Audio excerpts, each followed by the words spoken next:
VT Bulletin sponsored by Uttam Singh Academy, Rewa.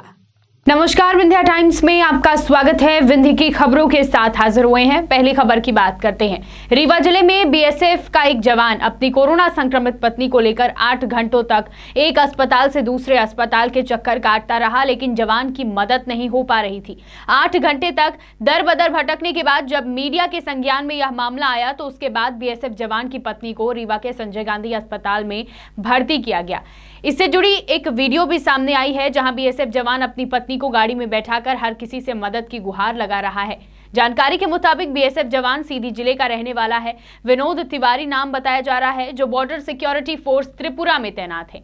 अचानक उसकी पत्नी कोरोना की चपेट में आ गई और हालात बिगड़ने के बाद जैसे उनकी तबीयत ज्यादा बिगड़ने लगी तो अपनी पत्नी को इलाज के लिए रीवा में भर्ती कराने के लिए लाए बीएसएफ जवान पहले बिछिया अस्पताल गए, लेकिन वहां पर कोई भी सुनवाई नहीं हुई, ना ही पत्नी को भर्ती किया गया। इसके बाद तकरीबन 8 घंटे तक एक अस्पताल से दूसरे अस्पताल अपनी पत्नी के इलाज के लिए भटकते बीएसएफ जवान को बाद में 8 घंटे बाद रीवा के संजय गांधी अस्पताल में उन्हें भर्ती कराया गया। रीवा जिले के चाकघर थाना से एक बेहद दिल दहला देने वाला मामला सामने आ रहा है। देर रात घर से शौच के लिए निकली युवती की अधजली लाश तालाब की मेड़ पर मिली, जिससे गांव में हंगामा मच गया है। ये पूरा मामला बघेड़ी गांव का बताया जा रहा है। शौच के लिए गई युवती जब काफी देर तक घर वापस नहीं लौटी तो परिजनों ने ढूंढना शुरू किया। तलाश करने पर युवती की लाश तालाब के किनारे मिली। बताया जा रहा है कि युवती का शव अधजला हालत में देखा गया, जिसके कारण कई तरह की आशंकाएं पैदा हो रही हैं। जानकारी के मुताबिक मृतका की शादी 7 मई को होने वाली थी। स्थानीय लोगों और पुलिस के मुताबिक प्रथम दृष्टया मामला आत्महत्या का लग रहा है। वहीं दूसरी तरफ मामले में परिजनों ने युवती की हत्या की आशंका जताई है। हालांकि यह जांच के बाद ही स्पष्ट हो पाएगा कि महिला ने आत्महत्या की है या फिर किसी व्यक्ति द्वारा उसकी हत्या की गई है। परिजन लगातार आत्महत्या न किए जाने की बात कह रहे हैं। मौके पर चाकघर थाना प्रभारी प्रवीण उपाध्याय पहुंचे, जहां पूरे मामले की देखरेख कर मृतका की पहचान परिजनों के माध्यम से करवाई गई। शव का पीएम कराने के लिए नजदीकी हॉस्पिटल में ले जाया जा रहा है। जांच के बाद स्पष्ट हो पाएगा कि असल में मामला क्या है। चाकघर थाना प्रभारी प्रवीण उपाध्याय ने बताया कि शुरुआती जांच में मामला आत्महत्या का लग रहा है, लेकिन परिजनों के मुताबिक मामला आत्महत्या का नहीं है। पूरे मामले की जांच पुलिस कर रही है। घटना की जानकारी जैसे ही त्योंथर विधायक श्यामलाल द्विवेदी को लगी, तुरंत ही वह घटना स्थल पर पहुंचे और परिजनों से मुलाकात। सर, आज चाकघर थाना क्षेत्र के बघेड़ी में एक हृदय विदारक घटना देखने को मिली, जहां घर से ही कुछ कदमों में युवती का शव मिला है। सर, ये पूरी घटनाक्रम क्या है और क्या कार्रवाई की जा रही है, क्या जांच पड़ताल हो रहा है? देखिए, प्रथम दृष्टया जो बात सामने आई है उसमें चाकघर थाना अंतर्गत ग्राम बघेड़ी में मृतिका तारा की लाश मिली है। और प्रथम दृष्टया जो अभी तक तथ्य सामने है उसमें ये पता चला है कि मृतिका कल शाम को 7 बजे के लगभग शौच के लिए घर से निकली थी और उसी दौरान वो जब वापस नहीं लौटी तो उसके परिजनों ने उसको तलाशना शुरू किया। इसी समय पास में ही एक पैरा में आग लगी हुई थी, भूसा था उसमें आग लगी हुई थी। उसी में उसके छोटे भाई ने प्रथम दृष्टया मृतिका की लाश को देखा। संपूर्ण घटनाक्रम देखने के पश्चात ऐसा प्रतीत होता है कि किसी अज्ञात कारणों से मृतिका का किसी ने हत्या कर लाश जलाई होगी। सभी बिंदुओं पर जांच की जा रही है। अभी वर्तमान में मर कायम कर शव को पीएम के लिए पहुंचा दिया गया है और पीएम रिपोर्ट प्राप्त होने के पश्चात इसमें अपराध पंजीबद्ध कर अग्रिम विवेचना की जाएगी। साथ ही हम अन्य तथ्यों पर भी जांच कर रहे हैं। मृतिका का चूँकि मोबाइल भी पास में ही पड़ा मिला है, तो उस एंगल को भी हम लोग देख रहे हैं। उसकी शादी होने वाली थी अभी 4 मई को, तो सभी बिंदुओं पर जाँच की जा रही है।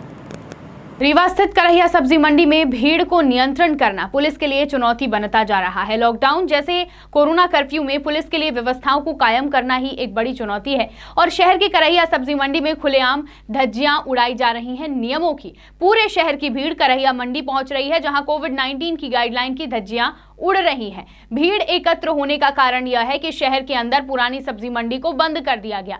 चौराहों पर जो दुकानें संचालित थी वो भी बंद हैं, जिसके चलते पूरे शहर से खरीदारों और जिले भर के विक्रेताओं की भीड़ सब्जी मंडी में एकत्र हो रही है। व्यापारियों ने चिंता व्यक्त की। बताया जाता है कि सुबह से अफरा तफरी का माहौल निर्मित हो जाता है, खासा भीड़ एकत्र रहती है। बुधवार की सुबह भीड़ एकत्र होने की जानकारी पुलिस प्रशासन को दी गई।